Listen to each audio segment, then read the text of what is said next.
Hello, friends. How are you? Happy solstice. Happy solstice. It is the first day of winter.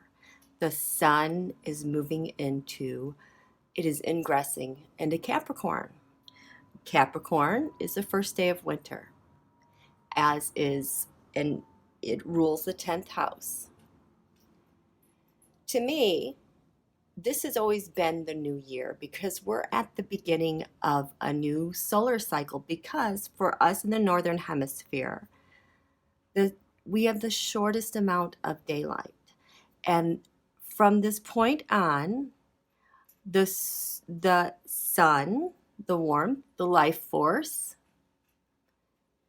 the things that give us life in our solar system, on our earth, on our planet, in our northern hemisphere,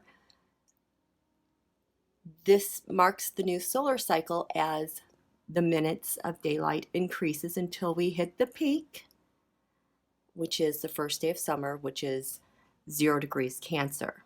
And then it fades away again. So for me, this is actually the time of the new year and the time to contemplate what's ahead for the upcoming year. And the The ingress starts at about 11:19 p.m. on the Eastern Standard Time, so adjust your clock accordingly. And this energy, you'll feel the shift then, but it truly is not unleashed until we have our new moon, which happens to be a solar eclipse, which happens to be on Christmas. This pick a card series I'm doing today, pick a cards are fun, but I'm going to tell you right now to bookmark this video. I should have told you this first. You might want to pause the video right now and go get paper and pencil because you're going to take some notes. I'm going to be referring back to this new moon, this solar cycle a lot in the upcoming year because it has so many changes ahead and it's so transformational. So go ahead, get your paper, pencil.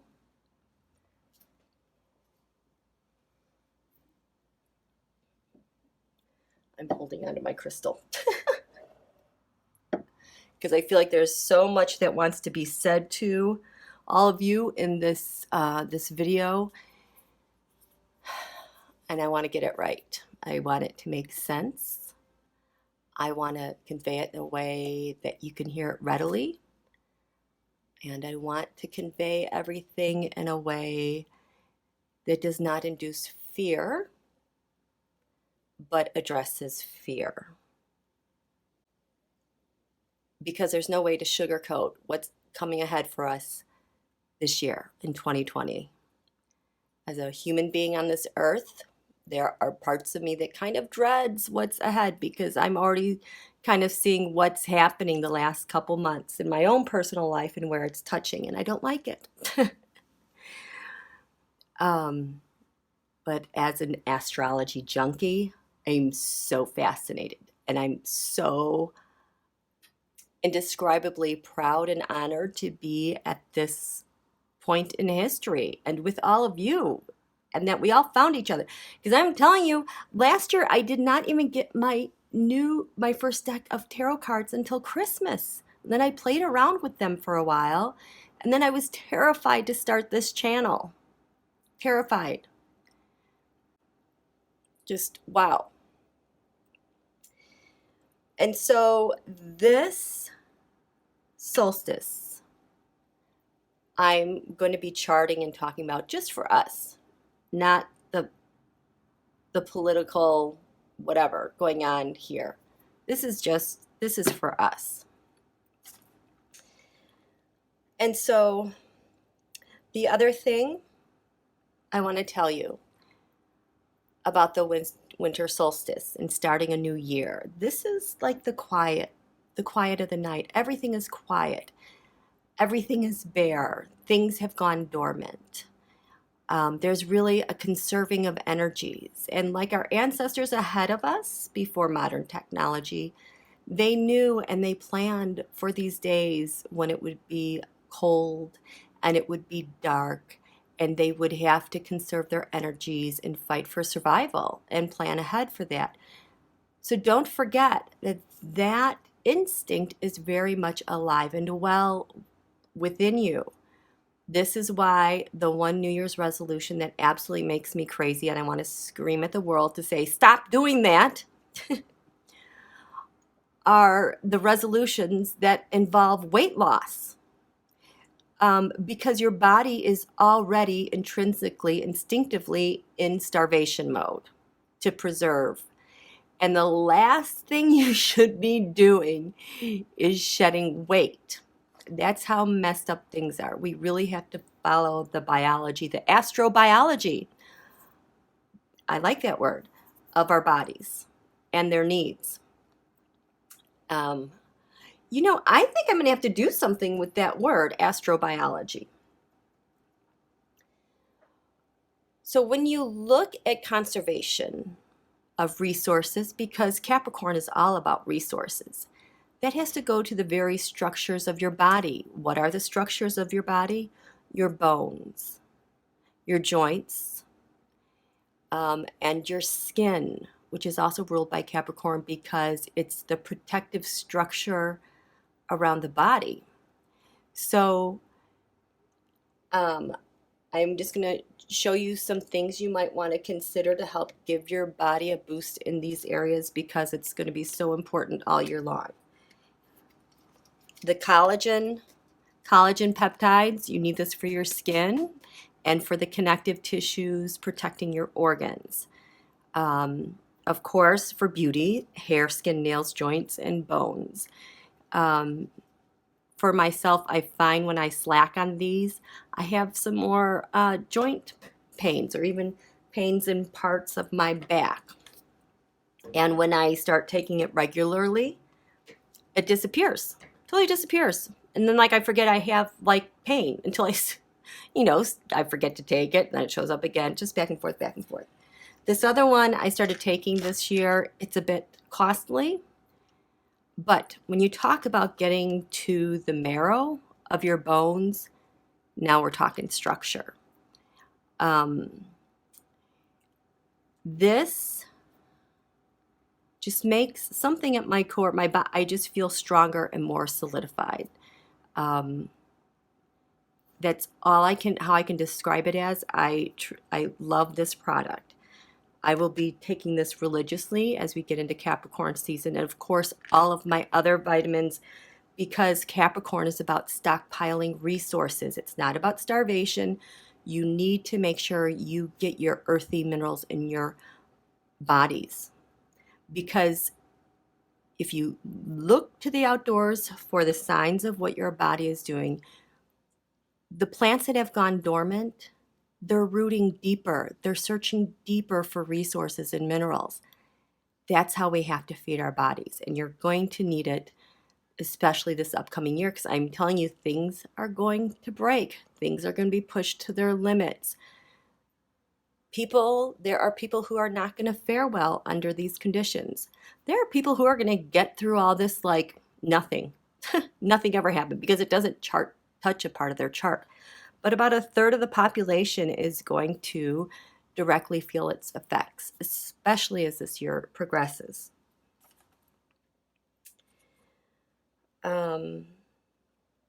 So this is what I want you to do. This is why I wanted you to grab paper and pencil, okay?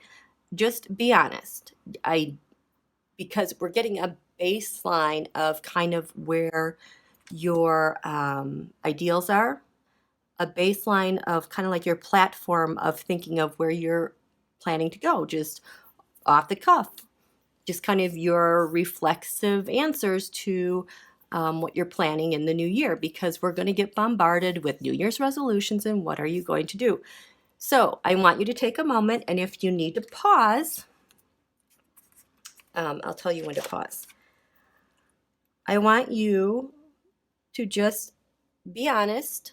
And it doesn't have to be long sentences or anything, but just to make a list.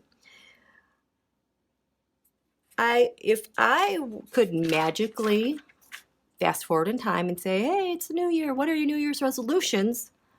What would you write down? Um, just think a little bit about that. What is important to you? What would you like to change in the new year?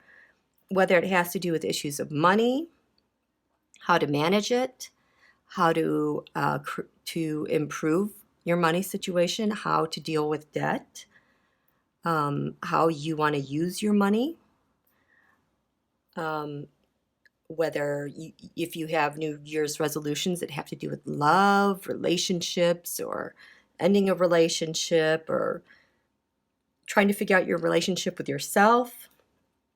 If you would have resolutions relating to work and career, where you want to live, what your goals are, what your health goals are, your weight.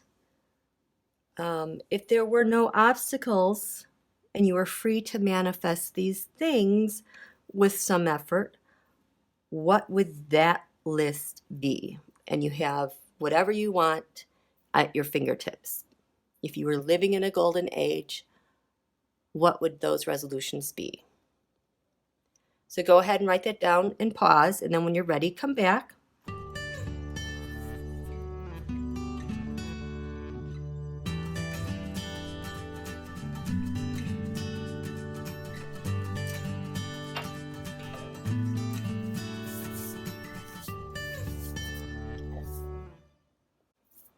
Okay, so look at your wishes.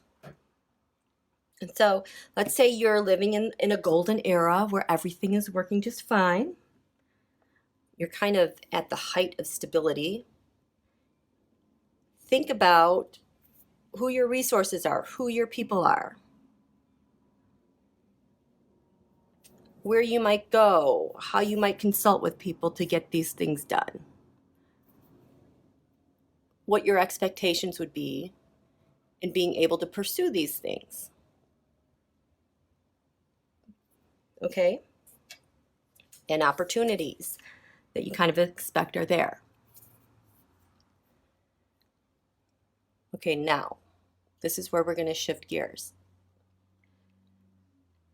When we consider this year, and I did a video on this earlier, where I kind of read like a journal entry of what's coming ahead. What we're looking at this year, people keep talking about the Saturn-Pluto conjunction, and I'll show that to you right here. This one here, that is it says 20 degrees, 24 minutes, Saturn. This is Saturn. Here's Pluto, 22 degrees, 4 minutes. That's Pluto. The great Saturn-Pluto conjunction is happening. It's coming January 12th. We have a full moon eclipse on the 10th, just days beforehand. And we have a new moon eclipse in about 4 days, right where Jupiter is right now. Jupiter is going to leave this mark as it moves forward, so the new moon wishes you make already have the benefit of Jupiter having left its mark to usher in good fortune and miracles and healing. This is why these new moon wishes are so important, because you are being offered a gift already on what you're going to do and wish for. So, and then the sun will eventually conjunct and meet this 22-degree mark down the road in a couple of weeks, and it is going to be, I think it's around January 13, 14. Those are going to be, it's going to be a very difficult day. And so when we think of this Saturn-Pluto conjunction, in that post that I did, kind of a journal entry that I narrated, this is why your new moon wishes are so important, and why you're going to need to kind of reframe, reconsider how you want to pursue that. And how you do that is going to give you so much more leverage, just in how you rethink this whole thing, okay? It's going to give you leverage for the upcoming year, and hopefully you won't get blindsided by things. There's going to be struggles and it's going to be hard, and you'll be able to anticipate them. So you don't have to waste all that emotional energy and stress, okay? Because we need to conserve our resources. So there's 3 times in history where we've had Saturn and Pluto conjunct in the sign of Capricorn. So this is a really rare conjunction. The most recent time it happened was about around the year 1500, which was the fall of Constantinople. And that was around the year 1500. And what came afterwards was the Italian Renaissance. The time before that was about 1,000 years prior, around 500, the year 500. In that year, that was the fall of the Roman Empire. And they were going through their second Pluto return, meaning this planet Pluto takes 200 some odd years to make one orbit. They were going through their second return, and it was the fall of the Roman Empire. Rome never regained her economic or military might. The ideals, though, continued in the Byzantine Empire, which is kind of like the Roman Empire East. But then that fell in 1500. The third time before this was about 1839, 1829 BCE, which was during the 12th dynasty in ancient Egypt. It was the height of their golden period, their golden era, and then it changed. So, and the thing is, with the fall of the 12th dynasty, they also had Jupiter in Capricorn with the Saturn-Pluto conjunction. However, Jupiter never made its way to Pluto, and then Saturn left. This year, we have all these planets in Capricorn, with the exception of a couple of months in the fall, or the spring, because Saturn is going to go into Aquarius, and then it'll retrograde back into Capricorn for the end of the year. So this is hitting everybody. It's hitting all nations. It's hitting all governments. And the United States is coming up on her Pluto return, because her natal Pluto is around 27 degrees, 28 degrees Capricorn. These are major changes. So when I tell you about the changes that were ahead of the Byzantine Empire, the Roman Empire, the 12th dynasty of ancient Egypt. Now, these things happened over time. Now, how do you look at those New Year's resolutions? How might you consider them a little bit differently? Because we need to conserve resources. We need to think more deeply about this before we get to this new moon solar eclipse on the 25th.